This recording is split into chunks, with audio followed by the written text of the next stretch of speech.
반갑습니다, 여러분. 마음자리 미술치료사 문주입니다. 최근 제 인생에서 큰 사건이 벌어졌습니다. 제가 쓴 책이 출간됐어요. 제목은 미술관에 간 심리학입니다.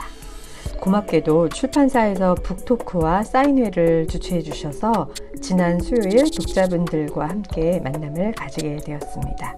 오늘은 그때의 영상을 편집해서 올려보았어요.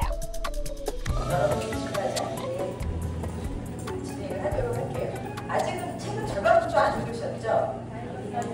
다 읽으셨어요? 정말 대박이네요. 감사합니다. 성독법이 따로 있으신가요? 그런 거 몰라서. 네. 아무튼 오늘 저는 여러분 오은영 박사님 잘 알죠? 금조기. 오은영 박사하고 저하고 하는 일이 거의 같다고 보시면 돼요. 그래서 저는 따로도 금조기들을 만나고 있어요. 그래서 저는 미술 심리 치료를 하고 있고요. 스트레스로 지쳐있는 젊은 대학생들도 따로 제 연구소에서 만나고 있고요. 강의도 많이 나가고 있어요. 자, 오늘 그래서 제가 미리 좀 얘기를 들었어요. 제가 사전 질문에 대해서 오늘 조금 준비를 했고요. 혹시 여러분이 나는 질문 아직 못했는데 라는 생각하신다면 이따가 질문할 시간도 드리도록 하겠습니다. 먼저 제가 이제 이런 질문을 받았어요. 심리학 초보들에게 가장 추천해주고 싶은 화가는 누구인가요? 이런 질문을 받았었거든요. 그래서 제가 일단은 좋은 화가를 뽑아왔어요. 그분들의 대표 작품이나 그분들의 작품을 오늘 잠깐만 보여드리고 넘어갈까 해서 그래요. 여러분 언제 처음 보셨어요? 언제 처음 보셨어요? 학교? 언제 처음 보셨어요? 현재 고등학교 1학년 미술교과서에 나옵니다. 여러분은 뭉크를 처음 만난 게 저 끌고 내려가도 17살 때 처음 만나신 거예요. 이 그림 자체는 뭉크가 어때요? 자신의 불안과 공포를 그대로 표현한 그림이라고 우리는 미술 시간에 배웠어요. 그림 속을 먼저 이해하는 거예요. 심리학적으로 보기 전에 먼저 이해를 하시면 좋겠어요. 그러면 그냥 우리가 느껴지죠. 굉장히 괴로운 것 같다. 그 사람은 뭔가 굉장히 혼란스럽고 그림 자체가 좀 충격적이죠. 그렇죠? 여러분이 봤을 때 부드럽고 내 마음을 샤방샤방하게 해주는 그림은 아닌 것 같아요. 그렇죠? 일단은 그렇게 우리가 느끼고 있죠. 그 다음에 이 불안을 어떻게 시각화했는가를 우리가 생각을 해보는 거예요. 심리학자가 아니어도 좋습니다. 여러분들이 그림을 보시면서 나는 저렇게 절규하고 싶었을 때가 언제였을까? 또는 내가 절규를 한다면 어떤 모습일까? 이런 것들을 생각할 수 있어요. 그래서 우리가 그림을 심리학적으로 분석한다는 게 꼭 제가 책에 쓴 것처럼 어떤 이론을 바탕으로 꼭 보셔라가 아니라 일단 그림을 보고 여러분이 같이 본인도 느끼는 거죠. 작가가 저렇게 했는데 나는 어떻지?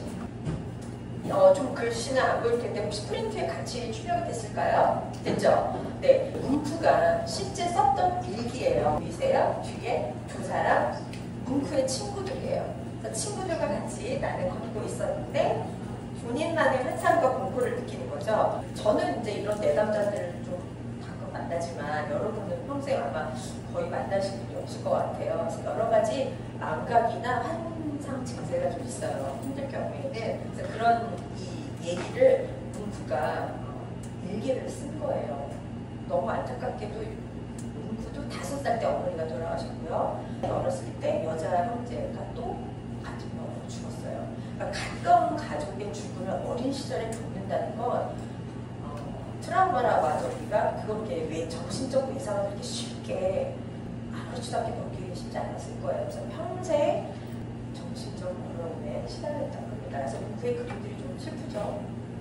그 다음 두 번째 화가는 르네 마그리트를 제가 추천드리고 싶어서 가져왔는데 르네 마그리트 이야기는 제 책 속에도 조금 나오죠. 근데 르네 마그리트 제가 설명드렸듯이 마그리트 역시 충격적인 어린 시절에 외상이 있었죠. 엄마가 자살을 했죠. 그 유가족들이 겪는 그 고통은 이루 설명할 수가 없습니다. 그래서 제가 유가족 미술치료를 한 적이 있어요. 이 작품은 제가 뭐 굳이 이 작품을 딱 뽑아서 꼭 이걸 보셔라는 아니에요. 르네 마그리트 그림이 굉장히 상징적인 부분이 많아서 제가 심리학적으로 보시기에는 매우 적절하다라고 해서 이 화가를 뽑아본 거고요. 여러분은 눈으로 본다는 걸 어떻게 생각하세요? 눈. 여러분 이제 뒤돌아보지 마세요. 저 지금 다 보세요. 뒤돌아보면 안 돼요. 반칙이에요. 저 뒤에 뭐가 있었어요. 그림이 있었어요. 무슨 색이죠? 모르시죠? 그렇게 주관적인 거예요. 시각은. 우리 눈은 분명히 여러분의 망망을 들어올 때 다 봤어요. 여기도 보고 다 보고 책도 보고 다 보셨을 거예요. 그런데 여러분이 주관적으로 관심이 있는 것만 지금 기억을 하시고 지각을 하신 거예요. 그러니까 흔히 여러분 눈은 마음의 창이야 이런 말 우리가 하잖아요. 제가 여러분 눈빛들 이렇게 바라보고 있잖아요. 그러니까 여러분 눈빛에 호기심이 가득한 어떤 마음을 제가 느껴요. 그런데 그 외에 사실 눈은 여러분 어디다 써요? 여러분이 뭐 볼 때 쓰시잖아요. 근데 남은 나한테 마음이 창이래. 눈은 과연 거울일까요? 창문일까요? 그런 것들을 생각하게 한 작품이에요. 그쵸? 그렇게 이해하시면 좋겠고, 무의식과 초현실주의도 제 5장에 제가 써드렸어요. 그 초현실주의는 프로이트의 무의식 이론을 굉장히 영향을 받았던 화가들이 많기 때문에 무의식을 탐험하는 것을 기저로 바탕을 하고 있습니다. 역시 르네 마그리트 역시 초현실주의 화가죠. 우리 눈으로 우리는 의식적으로 세상을 보지만 나의 무의식이나 꿈이나 욕망 같은 것들은 다시 투사된다라는 어떤 그런 의미도 담고 있는 그림이기도 합니다. 캔버스라는 게 여러분 화가의 캔버스가 그냥 자기 그 마음만 그리는 거일 수도 여러분 작가를 볼 때 그렇게 보실 수 있지만 사실 여러분도 그 작가의 마음을 좀 어린 집착하고 싶지 않을까요? 그러니까 그런 마음과 마음이 통하는 그 연결고리가 캔버스인 것 같아요. 사실 이거는 미술 치료의 중요한 메커니즘 중에 하나입니다. 여러분이 마음이 작가의 마음과 서로 통한 것을 느낄 때 그 그림에 여러분 기억이 남아요. 모든 그림이 다 이상적이지 않잖아요. 어떤 그림은 전혀 관심 없고 심지어 이렇게 생각하죠. 야 이거 나한테 소리겠다. 이런 마음, 이런 교만함, 이런 것들이 생기잖아요. 근데 그런 것들이 사실은 여러분 마음과 그 캔버스, 작가의 마음이 잘 와닿지 않을 경우에는 그래요. 하지만 와닿을 경우에는 뭔가 공명성을 이룬다고 하는데 그 얘기 제가 좀 이따가 다시 해드릴게요. 그 다음 두 번째 질문 하셨어요. 저한테 이제 물어보셨어요. 가장 좋아하는 화가는 누구냐? 그래서 저는 앙리 마티스와 송경장 화백과 우구건 씨라는 작가를 좋아합니다. 이 질문 제가 책에 썼는데 책을 안 보시고 질문하신 걸까요? 네. 사실 제가 초등학교 때 저희 엄마가 여성중앙인가? 여성중앙 이런 거를 집으로 배달해서 늘 보고 있었는데 어떤 다른 이 송경자 씨의 거울하는 작품이었어요. 그때 제가 굉장히 어릴 때였는데 그게 잊혀지지 않는 거예요. 희한하게. 근데 제가 너무 안타까운 게 여러분 송경자 씨가 돌아가신 지 얼마 안 됐잖아요. 그러니까 사진을 그림이나 사진을 제가 책에 올려드릴 수가 없어요. 저작권 문제 때문에. 그래서 저랑 오프라인으로 만나실 때 제가 강의를 많이 해요. 그럴 때는 마음껏 보여드릴 수 있기 때문에 송경자 씨의 작품도 굉장히 상징적이고 해석할 만한 것들이 많습니다. 그 다음 아티스트는 다 아시죠? 앙리 아티스트는 거의 색깔의 천재죠. 제가 개인적으로 좋아하고요. 그 다음에 우구건 씨. 우구건 씨는 76년생이니까 유명한 작가치고는 꽤 젊은 편이에요. 그리고 현재는 그 일본에서 주로 활동을 하고 있고요. 우구건 씨 그림은 대부분 어린아이나 동물들이 좀 많이 나와요. 그런데 그 어린아이와 동물들을 자기 스타일로 해석을 잘 써요. 그래서 뭔가 마음에 안 드신가 봐요. 그림이. 너무 별로 와닿지 않는 게 느끼시나요? 그쵸? 느껴져요. 그러니까 저랑은 뭐가 올림이 맞는 것 같아요. 저는 보는 순간 홀딱 반했어요. 그래서 이 우건 씨를 너무 좋아하게 됐는데 엄청 이렇게 그림이 비싼 줄 몰랐지 뭐예요. 옛날에 살 거예요. 저는 개인적으로 이 굉장히 천진난만한 그림이 너무 좋아요. 네. 아무튼 그렇습니다. 그래서 제가 좋아하는 화가 세 분 소개해드렸고 그림을 또 물어보셨더라고요. 화가는 이렇고 그림은 좋아하는 게 있느냐 이렇게 저의 취향을 왜 궁금해하실까요? 여러분께 더 여쭤보고 싶은데 여러분 좋아하는 그림 화가는 누굴까요? 더 궁금한데 저는 혹시 좋아하는 화가 있으세요? 궁금하실까요? 젊은 분이네요. 아하. 또 혹시 좋아하는 화가 있다. 냉난 비디오한테 대가죠. 냉난주 씨 작품 중에 어떤 거 좋아하세요? 그냥 붙여. 오 맞아요. 그쵸 그쵸. 그거 보면 막 엄청 와닿죠? 맞아요. 그 작품 많이 유명해지죠. 저도 개인적으로 그 작품 제일 좋아해요. 아 그런데 굳이 저한테 뭐하려고 물어보실까요? 근데 여러분이 좋아하는 가수가 있고 좋아하는 노래가 늘 같을 수는 없죠. 그쵸? 제가 좋아하는 그림은 앙리마티스의 모든 드로잉을 다 좋아해요. 제 방에 걸려있어요.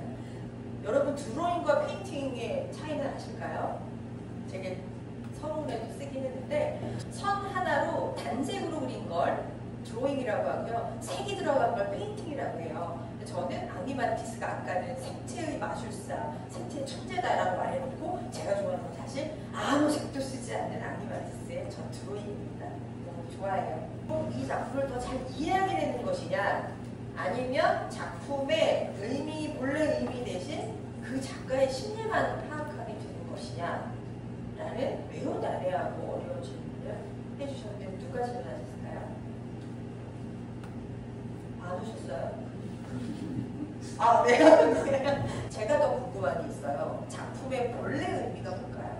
그러니까 제가 혹시 이 의미를 제가 잘못 이해했나 싶어서 여쭤보는 거예요. 본래 의미는 작가가 그림을 볼 때 갖고 싶은 의미가 있어요. 그 작가의 본래 의미요? 아, 근데 그게 작가의 그래서 작품을 이해하는 건가? 작가의 신을 이해하는 건가? 네. 그 질문을 제가 이해했습니다. 그래서 질문이 약간 제가 좀 헷갈렸어요. 말씀을 드리자면 작품의 의도를 보든 작가의 심리를 보든 그게 따로따로 될 수는 없는 것 같아요. 나는 자기한테로 질문이 돌아오죠. 그런 과정을 모두 토탈했다고 말씀드릴 수 있을 것 같아요. 그게 출발점인 것 같아요. 그래서 혹시라도 하늘 빨갛게 보이잖아요. 네. 이게 한번보고 가면은 특정 시간대에 딱 바뀌어지면 약간 노을이면 살짝 어두워지는 데 기분이 딱 떠오르면 그때 기분이 어떠신가요? 뭔가 철렁하고 예쁜 것 같은 철렁하고 되게 뭘 깜빡이진 것 같은 느낌? 나도 아니고 생각이 흘러가는 시간이 철렁한 철렁한 느낌. 또 우리 선생님께요? 네. 무섭지라는 생각이 들기도 하고 너무 외국에서가 저기 약간 싶은 맞아요. 10대 때. 맞아요. 불쌍하더라고요. 짠하다. 그런 것 같아요. 그런데 이제 뒤를 보시면 이따가 제가 짧게 설명드릴 테지만 블루와 오렌지는 모색입니다. 모색 관계는 그림에 써있을 때 어떤 느낌을 주는지 불편해요. 낮도 아니고 밤도 아니고 굉장히 애매한 순간이죠. 그럴 때 주황색과 파란색, 모색 관계의 색이 저 하늘 뒤에 있음으로 인해서 이 얼굴이 아니어도 불편해요. 그런 것들을 이제 우리가 점점 알게 되는 거죠. 우리가 저런 것을 느낄 때 그리고 지금 너무 말씀 잘 해주셨는데 직접 보니까 그림 책에서 보는 거랑 그림을 직접 가서 보니까 짠하다 라는 어떤 동정의 마음이 움직이는 것 같아요. 이날 와주신 우리 독자분들 열심히 경청해 주셔서 다시 한번 감사드리고요. 직접 사인까지 해서 저에게 책을 주셨던 자존감 수업의 저자 윤홍균 선생님께도 감사의 말씀을 전합니다. 미술관에 갈 심리학을 통해서 여러분이 그림과 공명하실 수 있는 계기가 마련되기를 바랍니다. 감사합니다.